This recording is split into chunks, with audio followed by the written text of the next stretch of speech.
ಸ್ನೇಹಿತರೆ, ನನ್ನ ಯೂಟ್ಯೂಬ್ ಚಾನಲ್ಗೆ ನಿಮ್ಗೆಲ್ಲರಿಗೂ ಆದರದ ಸ್ವಾಗತ. ಇಂದಿನ ಸಂಚಿಕೆ ಬೆಂಡೆಕಾಯಿ ಗೊಜ್ಜು. ಈ ಬೆಂಡೆಕಾಯಿಯಿಂದ ಮಾಡಿದ ಅಡಿಗೆ ಲೋಳೆ ಲೋಳೆ ಆಗಿರುವುದರಿಂದಾಗಿ ಅಡಿಗೆ ಮಾಡುವವರು ಸಹ ಬೆಂಡೆಕಾಯಿ ಕೊಳ್ಳಲು ಹಿಂಜರಿಯುತ್ತಾರೆ. ಹಾಗೆ ಮಾಡಿದ ಮೇಲೆ ತಿನ್ನುವವರು ಸಹ ಹಿಂಜರಿಯುತ್ತಾರೆ. ಹಾಗಾಗಿ ಈ ಬೆಂಡೆಕಾಯಿಯಿಂದ ಲೋಳೆಯನ್ನ ತೆಗೆದು ಪೌಷ್ಟಿಕವಾದ ಈ ಬೆಂಡೆಕಾಯಿಯಿಂದ ಅಡಿಗೆ ಮಾಡುವ ಬಗ್ಗೆ ತಿಳಿಯೋಣ ಬನ್ನಿ. ಈಗ ನಮ್ಮ ಅಡಿಗೆ ಮನೆಗೆ ಹೋಗೋಣ.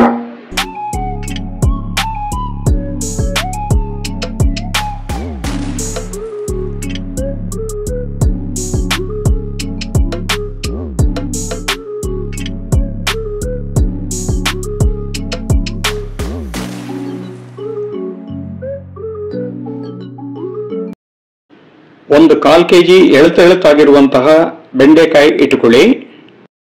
ಈಗ ಬೆಂಡೆಕಾಯಿ ಗೊಜ್ಜು ಮಾಡಲು ಇಷ್ಟು ಸಾಮಗ್ರಿಗಳು ಸಿದ್ಧವಾಗಿರಬೇಕು. ಸಾಂಬಾರು ಬಟ್ಟಲು, ಉಪ್ಪು, ನಿಂಬೆ ಹಣ್ಣಿನ ಗಾತ್ರದಷ್ಟು ಹುಣಸೆ ಹಣ್ಣು, ಬ್ಯಾಡಗಿ ಮೆಣಸು, ಕೊಬ್ಬರಿ ಎಣ್ಣೆ, ಬೆಲ್ಲ, ಕಾಯಿ ತುರಿ, ಸಾರಿನ ಪುಡಿ, ಶೇಂಗಾ ಬೀಜ, ಇಂಗು ಮತ್ತೆ ಕರಿಬೇವಿನ ಸೊಪ್ಪು. ಒಂದು ಪಾತ್ರೆಗೆ ನೀರು ಹಾಕಿ ಉಪ್ಪು ಹಾಕಿ ನಂತರ ಬೆಂಡೆಕಾಯಿಯನ್ನ ಅದರಲ್ಲಿ ಚೆನ್ನಾಗಿ ತೊಳೆಯಬೇಕು. ಅದರ ಕೊಳೆ ಅಂಶ ಹೋಗುವಷ್ಟು ತೊಳೆಯಬೇಕು. 1-2 ಬಾರಿ ತೊಳೆಯಿರಿ. ಹಾಗೆ ತೊಳೆದ ಬೆಂಡೆಕಾಯಿಯನ್ನ ಒಂದು ಒಣಬಟ್ಟೆಯ ಮೇಲೆ ಹಾಕಿ ಆರಲು ಬಿಡಿ. ನೀರಿನ ಅಂಶ ಇಲ್ಲದ ಹಾಗೆ ಅದನ್ನು ಚೆನ್ನಾಗಿ ಒರೆಸಿ. ಈಗ ಒರೆಸಿದ ಬೆಂಡೆಕಾಯಿಯನ್ನು ಒಂದು ಮುಷ್ಟಿಗೆ ಸಾಕಾಗುವಷ್ಟು ಹಿಡಿದುಕೊಳ್ಳಿ. ಸರಿಯಾಗಿ ಜೋಡಿಸಿಕೊಂಡು ತೊಟ್ಟಿನ ಭಾಗವನ್ನು ಕತ್ತರಿಸಿ ಮತ್ತೊಮ್ಮೆ ಜೋಡಿಸಿಕೊಂಡು ಹಿಂಬದಿಯನ್ನು ಸಹ ತುಂಡು ಮಾಡಿ. ಒಂದೊಂದೇ ಬೆಂಡೆಕಾಯಿಯ ತೊಟ್ಟು ಮತ್ತು ತುದಿ ಕತ್ತರಿಸುವುದಕ್ಕಿಂತ ಒಟ್ಟಿಗೆ ಹಿಡಿದು ಕತ್ತರಿಸಿದರೆ ಕೆಲಸ ಬೇಗವಾಗುತ್ತದೆ. ಸಾಧ್ಯವಾದಷ್ಟು ಒಂದೇ ಅಳತೆಗೆ ಬೆಂಡೆಕಾಯಿಯನ್ನ ಕತ್ತರಿಸಿ.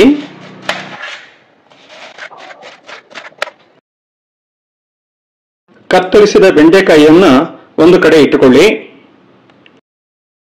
ಈಗ ಸ್ಟವ್ ಹಚ್ಚಿ ಬಾಣಲಿಯನ್ನು ಒಲೆಯ ಮೇಲೆ ಇಡಿ.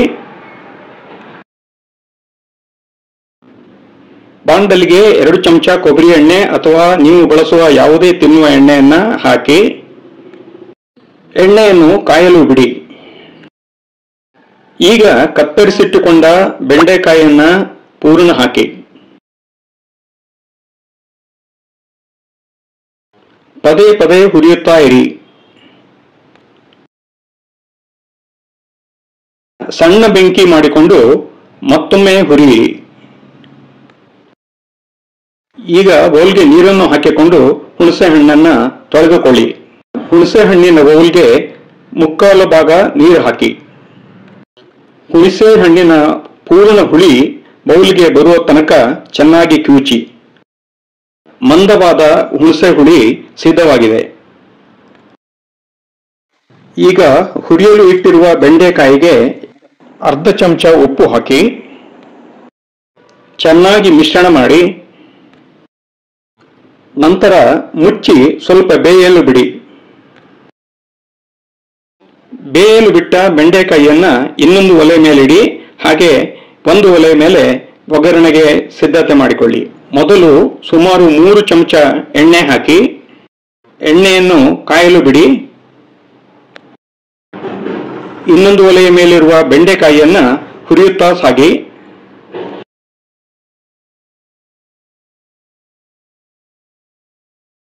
ಈಗ ಕಾದ ಎಣ್ಣೆಗೆ 1 ಚಮಚ ಸಾಸಿವೆ ಕಾಳು ಹಾಕಿ. ಹಾಗೆ 1ರಿಂದ 1.5 ಚಮಚ ಉದ್ದಿನ ಬೇಳೆ ಹಾಕಿ. 4 ಚಮಚದಷ್ಟು ಶೇಂಗಾ ಬೀಜ ಹಾಕಿ. ಎಲ್ಲವನ್ನೂ ಚೆನ್ನಾಗಿ ಹುರಿಯಿರಿ.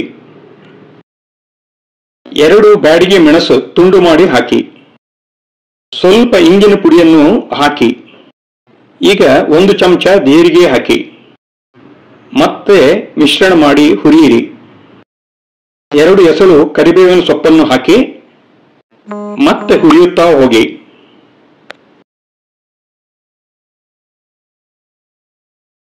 ಮುಕ್ಕಾಲು ಚಮಚ ಅರಿಶಿಣ ಪುಡಿಯನ್ನು ಹಾಕಿ ಮತ್ತೆ ಹುರಿಯುತ್ತಾ ಹೋಗಿ. ಗ್ಯಾಸ್ ಆಫ್ ಮಾಡಿ. ಈಗ ಬೆಂದ ಬೆಂಡೆಕಾಯಿಗೆ ಬೆಂದ ಒಗ್ಗರಣೆಯನ್ನು ಹಾಕಿ ಚೆನ್ನಾಗಿ ಮಿಶ್ರಣ ಮಾಡಿ. ಬೆಂದ ಮಿಶ್ರಣಕ್ಕೆ ಸಣ್ಣ ಉರಿ ಮಾಡಿಕೊಂಡು ಹುಣಸೆ ಹುಳಿಯನ್ನ ಸುರಿಯಿರಿ. ಹುಣಸೆ ಹುಳಿಯ ಜೊತೆ ಅರ್ಧ ಲೋಟ ನೀರನ್ನೂ ಹಾಕಿ. ಚೆನ್ನಾಗಿ ಹುಣಸೆ ಹುಳಿ ಬೀಳುವುದರಿಂದಾಗಿ ಲೋಳೆ ಮಾಯವಾಗುತ್ತದೆ. ರುಚಿಗೆ ತಕ್ಕಷ್ಟು ಉಪ್ಪು ಹಾಕಿ ಮತ್ತೆ ಮಿಶ್ರಣ ಮಾಡಿ. ಈಗ 2 ಚಮಚ ಬೆಲ್ಲ ಹಾಕಿ ಮತ್ತೊಮ್ಮೆ ಮಿಶ್ರಣ ಮಾಡಿ. ಬೆಂದ ಬೆಂಡೆಕಾಯಿ, ಒಗ್ಗರಣೆ, ಉಪ್ಪು, ಬೆಲ್ಲ ಹಾಗೂ ಹುಣಸೆ ಹುಳಿ ಚೆನ್ನಾಗಿ ಮಿಶ್ರಣ ಮಾಡಿ. ಈಗ ಪುನಃ ಸಣ್ಣ ಬೆಂಕಿ ಮಾಡಿ 2 ರಿಂದ 3 ನಿಮಿಷ ಕುದಿಯಲು ಬಿಡಿ.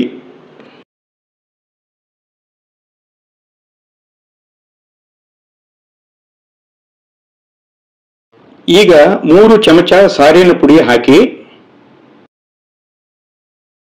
ಮತ್ತೊಮ್ಮೆ ಮಿಶ್ರಣ ಮಾಡಿ. ಅರ್ಧ ಬೌಲ್ನಷ್ಟು ಕಾಯಿ ತುರಿ ಹಾಕಿ ಮತ್ತೆ ಮಿಶ್ರಣ ಮಾಡಿ. ಈಗ 2-3 ನಿಮಿಷ ಕುದಿಯಲಿಕ್ಕಾಗಿ ಮುಚ್ಚಿಡಿ. ಸ್ಟ್ರಾಂಗ್ ಆದ ಲೋಳೆ ಇಲ್ಲದ ಬೆಂಡೆಕಾಯಿ ಗೊಜ್ಜು ಸಿದ್ಧವಾಗುತ್ತಾ ಇದೆ.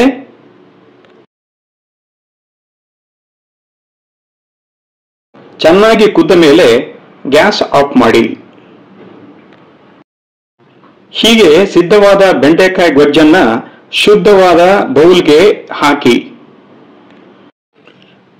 ಬಿಸಿ ಬಿಸಿ ಬೆಂಡೆಕಾಯಿ ಗೊಜ್ಜು ಸವಿಯಲು ಸಿದ್ಧವಾಗಿದೆ. ಈ ಹುಳಿ, ಉಪ್ಪು, ಖಾರ, ಸಿಹಿ ಮಿಶ್ರಿತ ಬೆಂಡೆಕಾಯಿ ಗೊಜ್ಜನ್ನ ಬಿಸಿ ಬಿಸಿ ಅನ್ನದ ಜೊತೆ ತಿಂದ್ರೆ ಆಹಾ ಎನ್ನುವಂತೆ ಇರುತ್ತದೆ. ಈ ಬೆಂಡೆಕಾಯಿ ಗೊಜ್ಜು ಮಾಡಿದ್ದನ್ನ ನೋಡಿದ್ರಲ್ಲ, ಇಲ್ಲಿ ಗ್ರೈಂಡರ್ ಅಥವಾ ಮಿಕ್ಸರ್ ನ ಬಳಸದೆ ಮಾಡಿದ್ದಾರೆ. ಯಾಕೆಂತಂದ್ರೆ ಇದರ ಅವಶ್ಯಕತೆ ಸಹ ಬೀಳುವುದಿಲ್ಲ. ಬ್ಯಾಚುಲರ್ಸ್ ಅಥವಾ ಸಿಂಗಲ್ ಪರ್ಸನ್ಸ್ ಯಾರೇ ಇದ್ರೂ ಸಹ ಈ ಬೆಂಡೆ ಗೊಜ್ಜನ್ನು ಮಾಡಿಕೊಂಡು ಸವಿಯಬಹುದು. ಬೆಂಡೆ ಗೊಜ್ಜನ್ನ ಮಾಡಿದ್ದು ನನ್ನ ಹೆಂಡತಿ. ವಿಡಿಯೋ ಮತ್ತು ವಿವರಣೆ ಮಾತ್ರ ನಂದು. ಈ ವಿಡಿಯೋ ನಿಮಗೆ ಇಷ್ಟವಾಗಿದ್ದರೆ ಒಂದು ಲೈಕ್ ಕೊಡಿ. ಹಾಗೆ ನಿಮ್ಮ ಕಮೆಂಟ್ಸ್ ಅನ್ನ ಮುಕ್ತವಾಗಿ ತಿಳಿಸಿ. ಅದರ ಜೊತೆಯಲ್ಲಿ ನನ್ನ ಚಾನಲ್ಗೆ ಸಬ್ಸ್ಕ್ರೈಬ್ ಮಾಡಿ.